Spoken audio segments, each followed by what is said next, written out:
Hi students, welcome to Mathematics Colio. So tips for next question which we are going to discuss is this. Suppose you have fx, you want to find the interval where function is increasing or decreasing. Right? What usually we do, we take derivative. This is derivative. Maxima, minima will exist at critical points. So here critical points are -1 and 1. At -1 we are getting this value. We can calculate it as well. When x is -1, y is 2. When x is 1, y is -2. ठीक है. तो we have to calculate where the function is increasing or decreasing. क्या गलती usually students करते हैं, strictly increasing जब वो calculate करते हैं तो strictly increasing means derivative greater than 0. Derivative greater than 0 means -∞ to -1, right, union 1 to ∞. लेकिन जब हम लिखेंगे ना कि फंक्शन स्ट्रिक्टली इंक्रीजिंग तो हम यूनियन नहीं लगा सकते. हमें ऐसे लिखना होगा -∞ to -1 and comma 1 to ∞, means function is strictly increasing from -∞ to -1 and it is strictly increasing in 1 to ∞. separately they are increasing in these two intervals, but union नहीं लगा सकते, क्योंकि अगर हम यूनियन लगा दें तो इसका ये मतलब हुआ कि value at, means if we say function is strictly increasing from -∞ to -1 union 1 to ∞, इस बात का ये मतलब हो जाएगा कि x1 for x1 less than x2, fx1 less than fx2, which is wrong, which is obviously because at x1 we are getting positive value of function, at x2 we are getting negative value of function. तो आप ध्यान रखना, जब भी आपको monotonicity के intervals लिखने हो बीच में यूनियन नहीं लगाना है. ये मिस्टेक अक्सर स्टूडेंट्स करते हैं. तो this was the tip of this question. इस क्वेश्चन में जो टॉपिक्स हम यूज़ करने जा रहे हैं वो आप देख सकते हैं. ट्रिग्नोमेट्री है, लिमिट है, मैक्सिमा है, मिनिमा है, इंक्रीजिंग डिक्रीजिंग है, एपीजीपी है, मीन्स एपी है. तो ये सारे कॉन्सेप्ट्स एक क्वेश्चन में हम यूज़ करने जा रहे हैं. क्वेश्चन टफ नहीं है, लेकिन क्योंकि 3-4 कॉन्सेप्ट्स हैं, 5 कॉन्सेप्ट्स हैं, तो मे भी हम कहीं मतलब चांसेस रहते हैं कि हम कहीं मिस्टेक कर देंगे. So let's read the question first.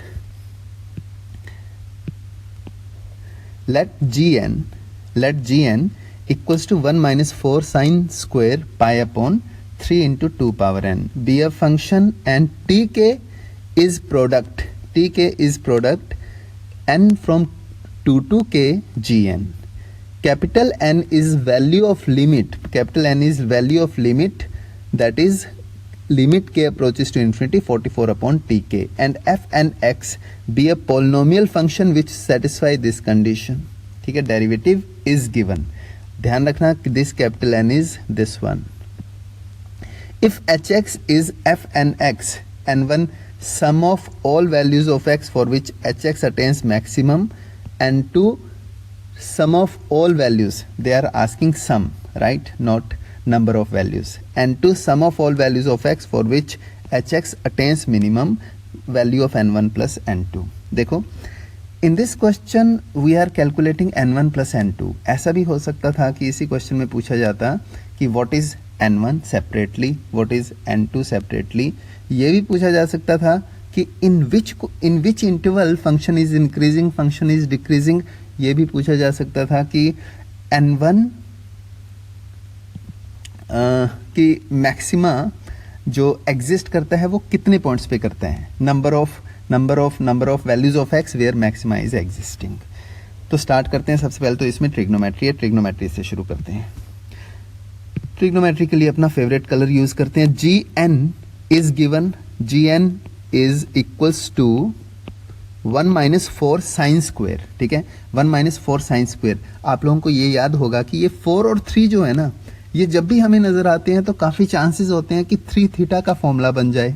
तो 1 minus 4 साइन स्क्वायर तो नहीं बन रहा है 3 थीटा का फॉर्मूला, लेकिन इस साइन स्क्वायर को अगर आप कोस स्क्वायर में कन्वर्ट कर दें तो आपके पास ये आ जाएगा 1 minus 4 plus 4 cos square pi by 3 into 2 power n, और ये हमारे पास आ गया 4 cos square pi by 3 into 2 power n minus 3। तो ये 4 और 3 का कॉम्बिनेशन आ गया। ये cos 3 थीटा बन सकता है अगर हम मल्टीप्लाई एंड डिवाइड कर दें cos pi upon 2 power n से, मतलब gn is equals to 4 cos cube pi by 3 into 2 power n minus 3 cos pi by 3 into 2 power n, और डिनोमिनेटर आ जाएगा क्योंकि हम मल्टीप्लाई एंड डिवाइड कर रहे हैं, तो डिनोमिनेटर हमारे पास ये आ गया cos pi by 3 into 2 power n।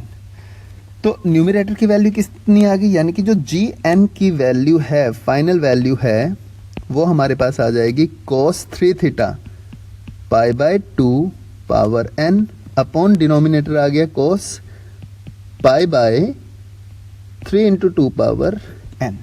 ये हमारे पास gn की वैल्यू आ गई। ठीक है, यहाँ तक हम लोगों ने ट्रिग्नोमेट्री यूज़ कर ली, लेकिन अभी हमें tk कैलकुलेट करना है। tk कैलकुलेट करना है, tk को ले चलो, tk को नीचे ले चलो, ये हमारे पास आ गया tk। जस्ट ए मिनट, इसकी हमें ज़रूरत पड़ने वाली है, तो इसे मैं नीचे शिफ्ट कर देता हूँ थोड़ा। ठीक है, तो tk की वैल्यू हमारे पास है, it is product of all gn, n is moving from 2 to k, तो pi it is equals to pi n from 2 to k gn। लेकिन gn की तो वैल्यू हमारे पास cos की टर्म्स में है, तो न्यूमरेटर एंड डिनोमिनेटर सेपरेटली आप लिख लो। न्यूमरेटर में हमारे पास वैल्यूज आ जाएंगी cos, क्योंकि n मूव कर रहा है 2 से, cos pi by 2 square into cos pi by 2 cube. ठीक है, so on cos pi by 2 power k तक जाएगा। डिनोमिनेटर स्टार्ट होगा cos pi by 3 into 2 square से, क्योंकि n 2 से स्टार्ट हो रहा है, और लास्ट जो टर्म आएगी वो आ जाएगी cos pi by 3 into 2 power k। अब देखो जो एंगल्स हैं, अगर हम रिवर्स डायरेक्शन में देखते हैं तो एंगल्स हर पॉइंट पे देखो डबल हो रहा है, यहाँ से यहाँ डबल, यहाँ से यहाँ डबल, और डिनोमिनेटर में भी ऐसा ही हो रहा है कि एंगल लगातार डबल हो रहे हैं, यहाँ से यहाँ डबल, आगे डबल। अगर एंगल्स लगातार डबल हो रहा है तो हमारे पास एक कॉन्सेप्ट है ट्रिग्नोमेट्री में जिससे इसे सिंप्लीफाई किया जा सकता है। या तो आप उसे याद कर लो, या फिर आपको ये ध्यान रखना है कि multiply and divide by 2 sine smallest angle, तो आपके पास एक सीरीज बनती जाती है। पर मैं सजेस्ट करूंगा, ये सीरीज इतनी ज़्यादा यूज़ होती है, इतनी फ्रीक्वेंटली यूज़ होती है कि आप इसे याद ही कर लो। याद करने का तरीका क्या है कि कभी भी एंगल्स डबल होते जाएं, जैसे न्यूमरेटर को मैं लिख रहा हूँ, एंगल्स डबल होते जा रहे हैं, कोस की टर्म्स में प्रोडक्ट है, उसके एंगल्स डबल होते जा रहे हैं, तो उसका फॉर्मूला होगा ऊपर साइन नीचे साइन। ठीक है, ऊपर 2 पावर नंबर ऑफ टर्म्स कितनी है हमारे पास, k माइनस 1, नीचे 2 पावर नंबर ऑफ टर्म्स, लेकिन ये 2 पावर बाहर है, और ऊपर smallest angle that is pi by 2 power k, और नीचे भी smallest angle that is pi by 2 power k। ये न्यूमरेटर को सिंप्लीफाई करके हम लोगों ने लिख दिया, ये न्यूमरेटर का वो एक्सप्रेशन है। ऐसे ही आप डिनोमिनेटर को भी सिंप्लीफाई कर सकते हैं। ठीक है, अगर आप डिनोमिनेटर को सिंप्लीफाई करेंगे तो आपके पास आ जाएगा, क्योंकि यहाँ से देख सकते हो ये टर्म, ये k कैंसिल, पाई अपॉन 2 आ रहा है। जब आप डिनोमिनेटर में सेम कॉन्सेप्ट लगाओगे तो आपके पास आएगा साइन पाई बाय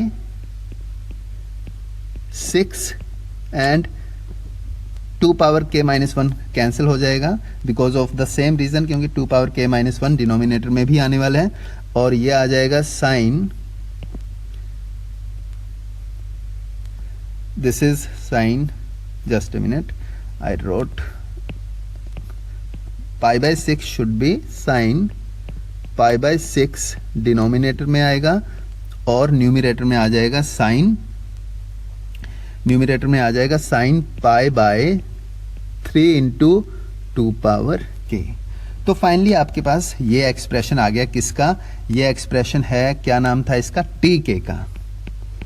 ठीक है, टीके की वैल्यू हमारे पास आ गई। आप इसे सिंप्लीफाई कर सकते हैं, इसे ऐसे भी लिख सकते हैं कि टीके इज इक्वल्स टू 2 टाइम्स, इसे हटा के यहाँ पर इंटू 2 कर दो, because sign pi by 6 is 1/2, वो ऊपर चला जाएगा, और ये जो साइन पाई बाय 2 है दैट इज 1। तो टीके की वैल्यू आ गई। नेक्स्ट हमें क्या कैलकुलेट करना है, नेक्स्ट हमें इसकी लिमिट फाइंड करनी है, कैपिटल एन कैलकुलेट करना है। कैपिटल एन किसके इक्वल है, वो उसे भी उठा कर ले चलते हैं। कैपिटल एन किसके इक्वल है, उसे भी उठा लिया, ये कर लिया कॉपी, और हम आ गए यहां पर। टीके हमारे पास है, फिर से ये दिक्कत आ गई है हमारे, इसे हम थोड़ा सा और नीचे खिसकाएंगे, एक्सपेक्टेशन से बड़ा हो रहा है क्वेश्चन। ठीक है, अब n की वैल्यू अगर हमें कैलकुलेट करनी है तो ये है limit k approaches to infinity 44 into sine pi by 3 into 2 power k into 2 upon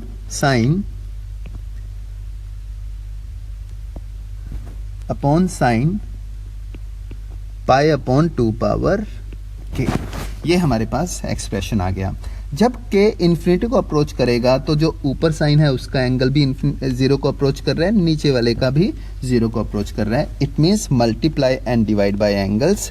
तो after applying the formula of sine x by x approaches to 0, आपके पास जो एक्सप्रेशन बचेगा वो होगा pi upon 3 into 2 power k into 2 power k upon pi into 2, ये दोनों cancel, limit apply कर दो, पाई एंड पाई भी कैंसिल, राइट। तो ये डिनोमिनेटर में आएगा पाई upon 3 into, all right, okay. एक और चीज़ का ध्यान रखो, हमें जो वैल्यू कैलकुलेट करनी है वो 44 अपॉन टी के है, 44 अपॉन टी के है, ठीक है, यानी कि we have to take reciprocal of T K. तो जब हम रेसिप्रोकल लेंगे टी के का, T K is equals to this, reciprocal में क्या आ जाएगा, ये 44 तो आएगा ही, 2 डिनोमिनेटर में आ जाएगा, और ये न्यूमिनेटर में sine pi by 2 power K numerator में, और sine pi by 3 into 2 power K denominator में। अब आपको फॉर्मूला लगाना है sine x by x, angle approaches to infinity. तो वो फॉर्मूला जब आप लगाएंगे तो आपको मल्टीप्लाई एंड डिवाइड करना होगा, किससे, दोनों के एंगल से, ठीक है। दोनों के एंगल से मल्टीप्लाई एंड डिवाइड करोगे तो ये आ जाएगा पाई अपॉन 2 पावर के, पाई अपॉन 2 पावर के, and pi upon 3 into 2 power के, पाई अपॉन 3 इंटू 2 पावर के। ये 1 हो गया, ये 1 हो गया, ठीक है। और लिमिट की वैल्यू आ जाएगी, लिमिट के अप्रोचेस टू इन्फिनिटी, पाए सारे कैंसिल हो गए, 2 पावर के भी कैंसिल हो गया, ये 44 अपॉन 2 यानी कि 22, और ये जो 3 था ये सबसे ऊपर आ जाएगा, यानी कि हमारे पास जो वैल्यू आएगी कैपिटल एन की वो 66 आ गई। तो कैपिटल एन की वैल्यू आ गई। फिर से क्वेश्चन देखते हैं हम। अब इन्होंने डिफाइन किया है एक नया फंक्शन। क्या फंक्शन है वो, उस फंक्शन का नाम है hx, लेकिन वो किसकी टर्म्स में गिवन है, f की टर्म्स में गिवन है। hx के हमें कैलकुलेट करने हैं वो पॉइंट जहां पर मैक्सिमा एग्जिबिट करता है और मिनिमा एग्जिबिट करता है। Means we have to calculate the points where hx इज showing us maxima as well as minima. तो hx is given, okay. If hx is given, calculate h dash x. H dash x is e power f. Capital N is 66. We have calculated already into f dash 66x. लेकिन f dash की तो value given है हमें, तो f dash की value अगर given है तो हम hx को लिख सकते हैं, hx is equals to e power f66x। ये वाला जो पोर्शन है ये हमेशा पॉजिटिव होगा, और आगे आ जाएगा हमारे पास पाई की टर्म्स में ना लिखते हुए मैं इसे फैक्टर्स बना के लिख रहा हूँ। यानी कि फर्स्ट टर्म होगी x minus 1 power 1, next term x minus 2 power 2, x minus 3 power 3 and so on, x minus 66 power 66। अब अपनी स्ट्रेट लाइन पे आ जाइए, क्योंकि h डैश x की वैल्यू ये है। अब हमें ये देखना है कि कहाँ पर मैक्सिमा आएगा, कहाँ मिनिमा आएगा। यहाँ पर एक बात ध्यान रखना, ये गलती स्टूडेंट्स कर सकते हैं कि वो कहेंगे कि 1 2 3 4 5 सारे ही रूट हैं एफ डैश के, तो कहीं तो मैक्सिमा मिनिमा होगा, तो सबका ही सम कैलकुलेट कर लो 1 से 66 तक। वो नहीं होगा। क्यों? क्योंकि आप लोगों ने ये बात सीखी है, if power is even then derivative will not change its sign. If derivative zero and not changing sign, this implies function will give us point of monotonic. वो मोनोटोनिक पॉइंट होगा, वो मैक्सिमा एक्सट्रीमा नहीं होगा वो। तो इस बात का आपको ध्यान रखना है। तो देखते हैं, कैलकुलेट करते हैं। 66 एफ एच डैश एक्स, सभी रूट्स मैंने इस लाइन पे रिप्रेजेंट कर दिए हैं। जब x की वैल्यू 66 से बड़ी होगी तो ये पॉजिटिव आएगा। किसका साइन है ये? h डैश का। और 66, क्योंकि 66 पावर 66 है, x minus 66 power 66, sign change नहीं होगा, सिर्फ ओड पे साइन चेंज होगा, इवन पे साइन चेंज नहीं होगा। ऐसे चलता रहेगा, राइट। अब 1 पे देखो, 1 पे साइन चेंज होगा, बिल्कुल होगा, लेकिन 1 से पहले अगर x की वैल्यू 1 से कम है तो हमें क्या मिलेगा? पॉजिटिव मिलेगा या नेगेटिव मिलेगा? आप चेक कर सकते हैं कि सिर्फ ओड नंबर पे ही साइन चेंज हो रहा है। x जब 1 से छोटा होगा तो ये negative, how many negatives we will have 33 negatives. So before 1 negative, positive, positive, negative, negative, positive, so on. अब इसी क्वेश्चन में मैंने बोला था कि they can ask where the function is increasing, where the function is decreasing. आप आदत बनाओ, जब भी ऐसे रियल लाइन रिप्रेजेंट करते हो तो देखो 1 पे क्या हो रहा है? फंक्शन डिक्रीज कर रहा है, फिर इंक्रीज कर रहा है।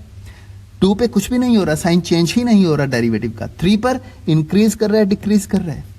5 पर डिक्रीज कर रहा है, इंक्रीज कर रहा है, और ऐसे ही चलता रहेगा। यहां पर देखें 63 पर इंक्रीज कर रहा है, डिक्रीज कर रहा है, 65 पर डिक्रीज कर रहा है, इंक्रीज कर रहा है। तो अगर बात करें हम इंक्रीजिंग वाले पॉइंट्स और डिक्रीजिंग वाले पॉइंट्स की, ये चेक कर लेते हैं कि n1 क्या है, n2 क्या है। hx attains maxima, n2 denotes sum of all values of x for which minima, n2 is minima, n1 maxima, n1 maxima, n2 minima। हमें चाहिए मैक्सिमा और मिनिमा, n1 n2। अब हम चेक करेंगे कि मैक्सिमा और मिनिमा हमें कहाँ कहाँ मिलते हैं। अब देखो, मिनिमा हमें मिल रहा है 65 पर, राइट। मिनिमा हमें मिलता है 5 पर। तो can we conclude we are getting minima at all those points which are in the form of 4n+1। मतलब 1 हो गया, 1 पे मिनिमा मिल रहा है, 5, 9 and so on up to 65। तो ये एक एपी बन रही है, बिल्कुल बन रही है। कितनी टर्म्स है? How many terms in this AP? There are number of terms are 17 terms, right? We want to find its sum, तो sum का फॉर्मूला क्या होगा? n/2 2a plus n-1d, ये सम का फॉर्मूला आ जाएगा। और इसकी जो वैल्यू आएगी वो आप प्लीज कैलकुलेशन एक बार चेक कर लें, 561 आनी चाहिए। सिमिलरली n1 की अगर हम बात करें तो ये किस किस पॉइंट्स पर है? ये 3 पर है, राइट। ये 3 पर है। इसके बाद किस पर है? क्योंकि ये मैक्सिमा है, 3 के बाद 7 पे आएगा, 7 के बाद 11 पे आएगा, और जो लास्ट टर्म होगी इसकी मैक्सिमा की वो आ जाएगी 63। All maxima points are in the terms of 4n+3। ठीक है, कितनी टर्म्स हैं ये? These are 16 terms. तो सम हमें चाहिए, तो n1 की वैल्यू क्या हो गई? 16/2 2a means 6 plus n-1 15, d is 4। आप इसे कैलकुलेट कर लें। इसे कैलकुलेट अगर आप कर लेंगे तो ये वैल्यू आई थिंक आएगी 528। ठीक है, तो टोटल सम कितना आ जाएगा? 528 प्लस 561 आपका आंसर आ जाएगा। ऐसे ही आपसे ये भी पूछा जा सकता था कि where function is increasing, where function is decreasing. तो आप देख सकते हैं कि 1 से पहले 1 से पहले फंक्शन जो है वो डिक्रीज कर रहा है, 1 से पहले फंक्शन डिक्रीज कर रहा है, यानी कि -∞ to 1 डिक्रीज कर रहा है। उसके बाद डिक्रीज कहाँ करेगा, 3 के बाद ये डिक्रीज कर रहा है। देखो इस साइन से आपको पता चल रहा है ना, 3 के बाद कहाँ तक डिक्रीज कर रहा है, 5 के बाद। और ध्यान क्या रखना है कि यूनियन यूज नहीं होगा if they are asking intervals of monotonicity. This was important thing in this question. ठीक है, so hope you enjoyed this video. Thanks for watching. Bye bye for now.